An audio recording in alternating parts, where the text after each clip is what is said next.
mbokk yi jërë ngeen jëf xalaatu Bun Xataab tey jii dellu si di wax ci parti bii di APR ak tolluwaayam ak fi mu toll buñ ci dee wax sax mën na ni mën na doon waane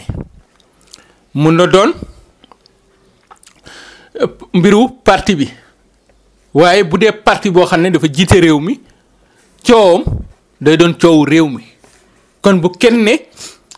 coowal APR nañ ko bàyyi waa APR déedéet du noonu ndaxte lépp loo xam ne wokk na APR day xori réew mi ndaxte ki jiite APR di président Macky Sall moom moo jiite mim réew di Sénégal APR nag ginnaaw dàqu Moustapha Diakhaté ñu ne dafa am ab commission de discipline boo xam ne moom moo ko dàq ci doxalin woo xam ne Moustapha Diakhaté am na ko ba ma fi defoon chronique ma ni opposant au pouvoir ndaxte gis nañ ni dem na bay taxaw opposition dem na bay taxawaay boo xam ne tey jii day diingat ni APR du doxee dogal bi ñu jël mu taxaw fële wax leneen loolu nag ñu bari dañuy wax ko ci Moustapha Diakhaté mais du warul du bett kenn ndaxte nit la koo xam ne noonu la mës a mel ba muy liggéey ci banque ci ñi ko xam bi nettali jaar-jaaram ba mu ni mu nekkee parti démocratique sénégalais ak mouvement bi mu fi créé woon di wàccoog alternance ndaxte Abdoulaye Wade dafa falu rek ñu teg ci diir rek mu def wàccoog alternance maanaam li Abdoulaye Wade di diggee woon mu ne ko na nga wàccoog loolu ñu mën ko naw ci constance mais aussi ci gëm boppam ndaxte bi Karim Wade di doxal neexu ko xaarul ku ko dàq PDS dafa ne ni ma gisee nii def dévolution monarchique ci biir PDS jëmul kër tax mu génn fiti géew ànd ak kii di président Macky Sall mu doon nit ku am conviction ak ay principe ndax jàll na ville de Dakar mais teewul bi Khalifa Sall duggee kaso lim ci war a wax da ko wax ñu ànd ceeg ñàkk cee ànd ba ñu bari sax naan bokkoon nañu kii Khalifa Sall di jàppale mu teewul ba mu ko waree wax na pourtant Abdoulaye Wade jàppale na ko teewul la ba mu ko waree wax na Khalifa noonu tamit la ko defee ak Macky Sall kon nit ki la kon moom noonu la mel nan ko bàyyi ni mu mel. tey jii fi ñu egg ak moom mooy dàq ko créer commission de discipline 4 personnes duñ ko composé pour un parti nag bu sérieux comme APR sañ nañu dàqee mais comme seen parti naam bu dee commission de discipline bi yee nañ ko sax mais ñeenti nit da cee tuuti moo tax tey jii bi ñu nee yokk nañ ko commission de discipline pour jox ko crédibilité parce que nag démocratie mooy ay baat toog ñu discuter wute ci ay kàddu ñu ne waaw ñu ne déet mais ñeenti nit dafa tuut ci dàq ci ponkal mu doy ne xal Moustapha Diakhaté ci ñeenti nit yoo xam ne ëpp ñu ko légitimité wala ci biir ñeenti nit yooyu boo yee tudd sax ku ci xaw a tane tuuti danga naan Benoît Sambou ndaxte mun nañ wax ni door na ak APR loolu tax Mbaye Ndiaye il a bien fait que tey jii mu tax mu ne dafa excusé wu parce que pour absence mais Mbaye Ndiaye gëm naa ni fi ñuy rendee Moustapha Diakhaté Mbaye Ndiaye du ci bokk ndaxte fi ñu jaar la dafa fekk yu bari kon tey jii APR am foo loo xam ne rëccoon na ci moom mais tey jii dafa daanu fi PS daanu fi PDS daanu xam mooy fan APR mooy parti boo xam ne mosu ñu la xamee dàqee indiscipline bu ne mën na am ci biir APR mais dañ koy gérer mais nan leen mën a gérer Cissé Lo gérer yeneen cas yu gën a compliqué tey jii li Moustapha Diakhaté wax Malaw Sow wax na ko mais pourtant kenn woo ko commission de discipline kenn dàq ko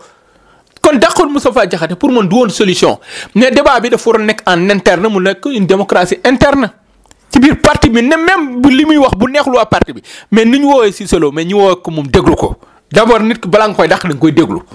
déjà da nga koy déglu ba pare nga xam lan mooy ay motifam boo ko woowee wuusiwul nag am na ay fu ñu mën a jaar avertissement blâme ba ci exclusion mais exclusion dafa sa maanaam c'est une sanction suprême dàq nit koo xam ne da nga jaar ak moom fu ne. kon loolu am na lu mu jur mais aussi tamit mun nañ wax ni ñun dans nos partis politiques tamit dañoo am ay problème yu sérieux parce que parti yi à la base mooy nit ki bu musaan di dugg ci parti yi li ko ciy njëkk a dugal mooy espace de socialisation la espace boo xam ne tey ji balaa sax ñu egg ci socialisation mooy dialogue parti bu nekk parti rek dialogue association dialogue la nit ku ne am liberté wax li mu gëm mu am démocratie en interne léegi nag bu dee majorité bi danoo wax lii ñi am minorité mën a discipliner topp majorité bi mais foofu danoo am problème ci suñu parti ni muy doxee deuxième phase bi ci parti ñu ne espace de socialisation suñu parti yi maanaam suñu militant da leen war a former mais aussi ci côté idéologique da leen ci wax mais tey ji ñaata parti bi daan gis école des partis ci biir parti socialiste mais boo xoolee tey ji ci libéraux yi daf mel ne côté boobu côté formation dañ ci des lu bari beneen espace bi mooy li jëm ci conquête du pouvoir mais tey jii suñu parti yëpp ku fi jug tey jii li ngay njëkk a di sa xel mooy nan laay jote ci nguur ak nan laa koy téye ba du ma ko ñàkk te pourtant ci biir parti yi am na yeneen rôle yu ñu ci mën a jouer former nit ñi mais aussi tamit mu doon espace de dialogue ci waxtaan ak a werante ndaxte ci werante ci la xam-xam di feeñee kon loolu tey jii mu ci tegee dem uti pouvoir mais ambiance bi am ci APR nag bettul kenn ndaxte parti la bu judd en 2008 am crise de croissance maanaam yàggul ci opposition ba mën a defaru parti la boo xam ne amul structure boo xoolee président Macky Sall mi ngi koy wax 31 décembre bi man maa ko bëggee ni suñu parti ni lay gagné mais nag xam ne noonu ñuy gagné te ci la nar a daanoo maanaam noonu ñuy gagné ci manque d'organisation absence de structure yooyu ci noonu lañ mën a daanoo parce que boo xoolee tey jii daf mel ne maanaam juddu bi mu juddoon ak gaaw ak màgg bi ak ñu jot nguur tey jii mi ngi leen commencé seen i faay mi ngi commencé di feeñ mi ngi leen commencé di dab mais aussi mën nañ ci jàngat mu doon une ambiance de fait de règne Macky Sall def na benn mandat ci premier mandat am bi Moustapha Diakhaté di nekk groupe parlementaire nekk ministre conseil kenn daawul dégg mi waxee nii ne tey jii bu ñu demee ba gis tey jii un Moustapha Diakhaté di waxee nii ak contexte bi réew mi toll ñu naan Macky Sall dina am deuxième mandat du ko am dina am troisième mandat du ko am Moustapha Diakhaté sa position mooy moom bu gëmul dafa gën a Macky Sall 2 mandats lay am fi la war a yem tey jii li jëm ci wàllu démocratie la mu ci waxoon da ko war a jëfee ci wàllu dundunu askan da leen a war a jàppale parti bi di APR mi ngi màgg mais bu dee day màgg te amul ay kenn yu ko téye ci tànk yi ba mu dëgër bu yàggee mun na nërmeelu kon parti bi nan ko defaraat kon yooyu mun nañ wax ne mun nañ accepter Moustapha Diakhaté mu nekk dans un parti mu posé ñu bari nee naan daf ko waroon posé en interne non mais on est en démocratie fii amul lu ñuy wax ci suuf en politique lépp ci kaw la nga koy wax Moustapha Diakhaté bu nekkoon dans un gouvernement amul solidarité ci biir gouvernement ñu mën a posé kam wala mu nekk ci biir cabinet président di jouer mën nañ comprendre mais Moustapha Diakhaté doonatul dara dafa am liberté di wax ni mu gisee ak ni mu te àdduna bi foofu la toll ci Facebook WhatsApp c'est-à-dire que foofu la àdduna bi toll président des fois bi wax ak ñun sax Twitter la koy jaarale kon foofu la àdduna bi toll kon liberté bi Macky Sall di am di wax naan oui non